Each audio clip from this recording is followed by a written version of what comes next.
Present perfect continuous present tense की ये last condition है जिसमें हम बात करते हैं कि कोई भी काम एक निश्चित या फिर अनिश्चित समय से किया जा रहा होगा। रिमेंबर दैट, यहाँ पर भी हम किसी काम को लगातार कर रहे होते हैं और प्रेजेंट कॉन्टिन्यूस में भी, जिसमें हमने एज एम पढ़ा था, वहाँ पर भी हम किसी भी काम को लगातार कर रहे होते हैं, लेकिन वहाँ पर टाइम नहीं आता। यहाँ पर प्रेजेंट परफेक्ट कॉन्टिन्यूस में हम समय लगा देते हैं। कोई भी काम जब चल रहा है तो वो एक निश्चित या फिर अनिश्चित समय से हो रहा है। इसका फॉर्मूला हम देख सकते हैं कि सब्जेक्ट के बाद में हैज बीन और हैव बीन, इसको हम देख सकते हैं, देन वर्ब का आईएनजी फॉर्म, देन ऑब्जेक्ट। अब इधर हमें एक डाउट ये आता है, पहले हम इसको क्लियर कर लेते हैं कि ये जो हैज हैव का यूज हुआ है तो फिर ये वर्ब का आईएनजी फॉर्म क्यों आ रहा है। इस फॉर्मूले को हम रट भी सकते हैं लेकिन उसका कोई मतलब नहीं है। इसको समझना ज़रूरी है कि ये आया क्यों है। अगर हम इन फॉर्मूलेस को समझना सीख गए तो हमें कभी भी सेंटेंस बनाने में प्रॉब्लम नहीं होगी और कभी भी सेंटेंस हमसे गलत नहीं बनेगा, क्योंकि जब फॉर्मूला गलत तो सेंटेंस भी गलत। अगर फॉर्मूला हमें सही बनाना आ गया तो सेंटेंस भी हमेशा हमारा करेक्ट ही बनेगा। तो इसको समझिए। यहाँ पर जैसा आप देख सकते हैं प्रेजेंट परफेक्ट और कॉन्टिन्यूस, मतलब इसमें दो टेंस हमारे जुड़े हुए हैं। प्रेजेंट परफेक्ट भी जुड़ा हुआ है, प्रेजेंट कॉन्टिन्यूस भी जुड़ा हुआ है। तो कॉन्टिन्यूस यहाँ पर हमें बता रहा है आईएनजी और परफेक्ट हमें यहाँ पर बता रहा है हैज और हैव। तो हैज हैव के साथ में जो आईएनजी का कॉम्बिनेशन है, मेन वर्ब तो हैज हैव के साथ में आईएनजी के साथ में हो ही नहीं सकता। वर्ब का आईएनजी फॉर्म हैज हैव के साथ में तो आ ही नहीं सकता। तो फिर ये यहाँ पर किस तरीके से यूज हो रहा है। रिमेंबर दैट, हमें पहली चीज तो हैज हैव का भी यूज करना है क्योंकि ये प्रेजेंट परफेक्ट भी है, और हमें वर्ब का आईएनजी फॉर्म भी यूज करना है क्योंकि ये कॉन्टिन्यूस भी है।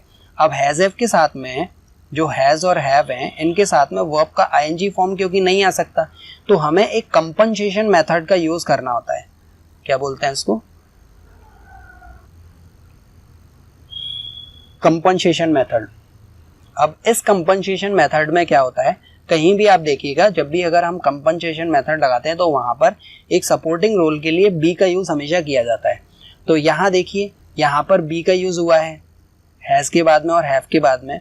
तो अब हुआ क्या इससे? इससे पहले तो हमें एक चीज और समझ लेनी है। सॉरी, बी के बाद में ही हम वर्ब में आईएनजी लगा सकते हैं, इतना तो हमें कंफर्म है। एसएमआर के बाद में हम लगा रहे थे, ठीक है। और पास में जब हम बात करेंगे तो वॉज वर्ब भी बी के फॉर्म ही होते हैं, तो वॉज वर्ब के बाद में हम आईएनजी लगाते हैं। तो बी के बाद में ही हमें वर्ब में आईएनजी लगा देना होता है। हैज हैव के बाद में तो आईएनजी नहीं आएगा, तो बी के बाद में ही हमें वर्ब का आईएनजी लगाना होता है। तो हमने क्या किया कि ये जो हैज और हैव है उनके बाद में हमने कंपनसेशन मेथड का यूज करके बी रख दिया। तो अब हुआ क्या कि हैज के बाद में जो बी आया था वो बीन हो गया, हैव के बाद में जो बी आया था वो बीन हो गया, क्योंकि हैज हैव के बाद में तो हमें थर्ड फॉर्म लगाना है ना। हम इस वाले वर्ब में कोई भी चेंजेस नहीं कर सकते क्योंकि ये तो वर्ब का आईएनजी फॉर्म जैसा है वैसे ही रहेगा। तो बी इनके पीछे आया हैज हैव के बाद में, तो बी का जो थर्ड फॉर्म होता है वो क्या होता है, बीन हो गया। तो हैज हैव का जो थर्ड फॉर्म लगना था, किधर लगना था, ये वर्ब का आईएनजी फॉर्म में, वो तो लग नहीं पाता क्योंकि एक बार जब कोई भी वर्ब आईएनजी फॉर्म के साथ में रख दी जाती है तो उसका कोई भी फॉर्म चेंज नहीं हो सकता। तो हैज हैव के बाद में जो हमें थर्ड फॉर्म लगाना है वो कहाँ लगेगा, तो वो लगेगा इधर बी में। तो बी का जो थर्ड फॉर्म हो गया वो बी का बीन हो गया। हैव के बाद में जो थर्ड फॉर्म लगाना था तो फिर से बी का बीन कर दिया। अब क्योंकि बी के बाद में ही हम वर्ब का आईएनजी फॉर्म रख सकते हैं, हमें यहाँ पर जो वर्ब का आईएनजी फॉर्म हम यूज कर रहे हैं हैव से कोई ज्यादा मतलब नहीं है, हमें दिख रहा है बी, इसी की वजह से हम वर्ब का आईएनजी फॉर्म यहाँ पर लगा रहे हैं। तो इसी वजह से हमारा फॉर्मूला बनता है सब्जेक्ट हैज को बीन मिल गया, हैव को बीन मिल गया, थर्ड फॉर्म मिल गया और बी के बाद में आईएनजी भी हमें मिल गया। तो ये कंपनसेट हो गया ये फॉर्मूला, जिसकी रिक्वायरमेंट जो थी वो सेटिस्फाई हो गई इसकी रिक्वायरमेंट। तो subject has been, have been, verb का आईएनजी फॉर्म, देन ऑब्जेक्ट। अब हमें डिस्कस करना है ये सिंस ऑफ और क्या है। सिंस ऑफ और दोनों प्रपोजिशंस हैं जो कि हम समय के लिए यूज कर रहे हैं यहाँ पर, तो इनको समझना जरूरी है।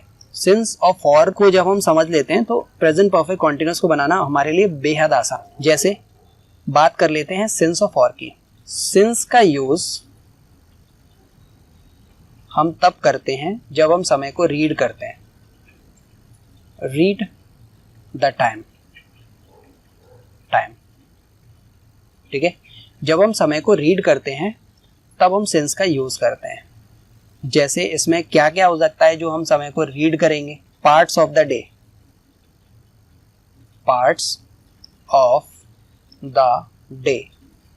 अब दिन के हिस्से मॉर्निंग इवनिंग नून, मॉर्निंग इवनिंग नून कुछ भी हो सकता है। पार्ट्स ऑफ द लाइफ, जिसमें आ सकता है बचपन, जवानी और बुढ़ापा, चाइल्डहुड, इसके साथ में हमें सिंस का यूज करना है। और कोई भी ईयर नेम हो गया, ईयर्स नेम, ईयर्स नेम जो होता है उसके साथ में हमें सिंस का यूज करना है। जैसे 2010 ये ईयर का नाम है, तो ये हो गया ईयर नेम, सिंस का यूज करेंगे। Month name, months name, months name मतलब जनवरी, फरवरी, मार्च, कुछ भी हो सकता है। और डेज नेम की बात करते हैं, डेज नेम, राइट, जैसे Sunday Monday, Sunday Monday, Tuesday Wednesday, जो भी हो। क्लॉक का time, clock time, clock time में जहां पर भी AM, PM या फिर ओ क्लॉक आता है वहां पर हम सिंस का यूज करेंगे। जैसे 11 PM सिंस का यूज होगा, 11 AM सिंस का यूज होगा, 11 ओ क्लॉक सिंस का यूज होगा, राइट। कोई भी डेट हो सकती है,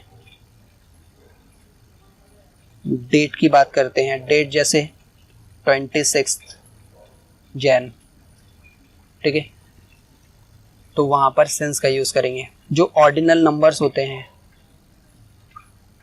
ऑर्डिनल,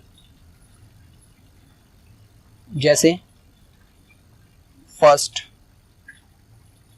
सेकंड, थर्ड, फोर्थ, तो इनके साथ में हमें सिंस का यूज करना है। फर्स्ट हुआ, लास्ट हुआ, इनके साथ में हमें सिंस का यूज करना है, राइट। तो ये है वो समय जिसको हम रीड करते हैं। मॉर्निंग, इवनिंग, नून को हम गिन नहीं सकते, इसे हम रीड करेंगे। Parts of the life, childhood, adult age, young age, इसको हम गिन नहीं सकते, इसको हम रीड करेंगे। तो जब हम समय को पढ़ते हैं, जब हम समय को रीड करते हैं, जब हमारा समय काउंटेबल नहीं होता, तो हम सिंस से बात करते हैं। अब आगे चलते हैं, बात करते हैं फॉर की। फॉर में हम बात करते हैं काउंटेबल टाइम, काउंटेबल टाइम। अब यहाँ ये समझना जरूरी है कि हम टाइम को काउंटेबल बनाते कैसे हैं। हम टाइम को काउंटेबल बनाते हैं जब हम उसमें कार्डिनल एडजेक्टिव्स का यूज करते हैं। कार्डिनल नंबर्स भी बोलते हैं हम इसको, कार्डिनल नंबर्स, और कार्डिनल एडजेक्टिव्स भी हम इसको बोल सकते हैं। तो कार्डिनल नंबर्स क्या होते हैं, जिसको हम बोलते हैं number name, number name. Example देखिए, जैसे ये एक नंबर है, इसको हमने नेम दिया ONE1, इसको ऐसे लिखेंगे। 2 तो इसको हमने ऐसे लिख दिया 2, 3, 4, तो ये हैं सारे हमारे नंबर नेम। इनके बाद में अगर कोई भी टाइम आता है तो वो टाइम हमारा काउंटेबल बन जाता है, और जब हमारा टाइम काउंटेबल बन जाएगा इन नंबर नेम्स के बाद में, तो वहां पर हम अप्लाई कर देंगे फॉर। एग्जाम्पल देखिए, minutes, seconds, hours, years, days, months, इनके पहले नंबर नेम आएगा, नंबर नेम। नंबर नेम मतलब 2, 3, 4, 5 कुछ भी हो सकता है। 2 minutes, 2 seconds, 2 hours, 2 years, 2 days. 2 की जगह पर यहाँ पर 5, 6 डेज, 6 सेकेंड्स, 6 आवर्स, 6 मंथ्स। तो ऐसे ही जब हम number name minute, seconds, hours, मतलब जो भी हमारी काउंटेबल यूनिट होती है उनके साथ में जोड़ देते हैं नंबर नेम को, तो ये हमारा काउंटेबल टाइम बन जाता है, जिसके लिए हम फॉर का यूज करते हैं। Got it? तो ये हमें याद रखना है। इसी को हम अनिश्चित और निश्चित समय भी बोलते हैं। जो फॉर होता है वो हमारा अनिश्चित होता है समय, और जो सेंस होता है वो होता है निश्चित। लेकिन इससे आपको एग्जैक्टली समझ में नहीं आएगा कि आपको कहाँ सेंस लगाना है, कहाँ फॉर लगाना है। आप केवल इतना ध्यान रखिए कि जो टाइम हमारा कार्डिनल नंबर्स मतलब नंबर नेम के साथ में आ रहा है तो वो वहाँ पर हमें फॉर लगाना है, और अगर ये नहीं होगा तो वहाँ पर सब जगह हमें सिंस लगा देना है। सिंस हमें कहाँ लगाना है, जैसे कोई डे का नेम हो, कोई मंथ का नेम हो, कोई साल का नेम हो, चाइल्डहुड, बचपन, ये सब जगह पर हमें सिंस का यूज़ करना है। तो आइए हम इसके कुछ एग्जांपल्स लेंगे और उन एग्जांपल्स को हम सॉल्व करके देखते हैं। तो हमारे पास में प्रेजेंट परफेक्ट कॉन्टिन्यूअस से रिलेटेड यहाँ पर कुछ एग्जांपल्स हैं। इसका फॉर्मूला जो कि हमने पहले देखा हुआ है, subject, has been, have been, verb का एंजी फॉर्म, देन ऑब्जेक्ट और सेंस ऑफ और हमें इसके बाद में लगाना है। तो यहाँ हमारे कुछ एग्जाम्पल गिवन है, उन एग्जाम्पल्स को हम वन बाय वन सॉल्व करते हैं। तो चलिए पहले एग्जाम्पल की बात करते हैं। वह 5 साल से दिल्ली में रह रहा है, तो वो रह रहा है, पहले तो हमें उसकी बात करनी है। रह रहा है मतलब यहाँ पर ही की बात हो रही है, तो ही के साथ में क्या आ जाएगा, हैज़ बीन। तो ही हैज़ बीन, रह रहा है, रहने को बोलते हैं लिविंग, तो ही हैज़ बीन लिविंग। कहाँ पर रह रहा है, इन दिल्ली। ये हो गया सब्जेक्ट हमारा, ये हो गया हमारे हेल्पिंग वर्ब वाला पोर्शन, ये हो गया हमारा मेन वर्ब, ये हो गया हमारा ऑब्जेक्ट। अब क्या लगाना है हमें, सेंस ऑफ और। अब 5 साल क्या है, 5 साल मतलब 5 ईयर्स, ये हमारा काउंटेबल टाइम हो गया, तो उसके लिए हमें फॉर का यूज करना है, फॉर 5 ईयर्स। ओके, तो सेंटेंस हमारा बना, he has been living in Delhi for 5 years. दूसरे एग्जाम्पल पर आते हैं। मैं जनवरी से स्कूल नहीं जा रहा हूँ, तो आई के साथ में हमें हैव बीन लगा देना है। वही हैज़ हैव का सेम कॉन्सेप्ट है, जहाँ हमें हैज़ लगाना है, हैव लगाना है, ये हम प्रेजेंट परफेक्ट में पढ़ चुके हैं। तो आई हैव बीन, अब स्कूल नहीं जा रहा हूँ, तो यहाँ पर हमें हैव के साथ में नॉट लगा देना है। आई हैव नॉट बीन, कहाँ पर जा रहा हूँ, स्कूल जा रहा हूँ, तो going to school. I have not been going to school, कब से, जनवरी से। जनवरी क्या हो गया, मंथ नेम हो गया, इसको हम रीड करेंगे मंथ नेम, इसके लिए हम सिंस का यूज करते हैं, since January. Okay, next example है हमारा, क्या तुम 2 घंटे से मेरा इंतजार कर रहे हो। अब क्योंकि ये इंटेरोगेटिव है, तो यू के लिए इसको बनाना है हमें, सब्जेक्ट है यू, यू के साथ में क्योंकि ये इंटेरोगेटिव है तो हमें हैव को निकाल के केवल आगे रख देना है बस। तो हैव यू बीन, सेंटेंस जैसा बनेगा वैसा ही रहेगा, have you been waiting for me, waiting for me. अब वेट के साथ में हम फॉर का यूज करते हैं, तो have you been waiting for me, क्या आप मेरा इंतजार कर रहे हो, कब से कर रहे हो, 2 घंटे से।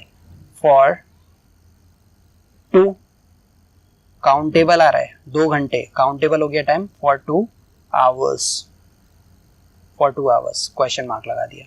यहाँ पर 2 जगह फॉर का यूज हो रहा है, एक तो फॉर का यूज हम कर रहे हैं टाइम के लिए, और एक फॉर का यूज हम कर रहे हैं वेट वर्ब के लिए। वेट के बाद में जब हम किसी ऑब्जेक्ट को लगाते हैं जिसका भी हम इंतजार करें, तो वेट के साथ में हमें फॉर का यूज करना होता है। लास्ट एग्जाम्पल देखें, सोनम 2010 से जॉब कर रही है, तो सोनम, सोनम के साथ में हैज़ बीन आ जाएगा, has been doing job, doing job, कब से, 2010 से, ईयर का नाम है तो सिंस आएगा, सिंस 2010। तो ये थे हमारे प्रेजेंट परफेक्ट कॉन्टिन्यूअस। तो हम प्रेजेंट टेंस को कंप्लीट कर चुके हैं, जिसमें हमने डिस्कस किया present continuous, then present perfect, then present indefinite, और अभी जो हमने पढ़ा that is present perfect continuous. Present हमारे समझ में आया, अब हम बात करेंगे पास्ट की। अगर आपके प्रेजेंट समझ में आ गया तो पास्ट को समझना बहुत ईजी है। तो आगे बढ़ते हैं और बात करते हैं पास्ट टेंस की।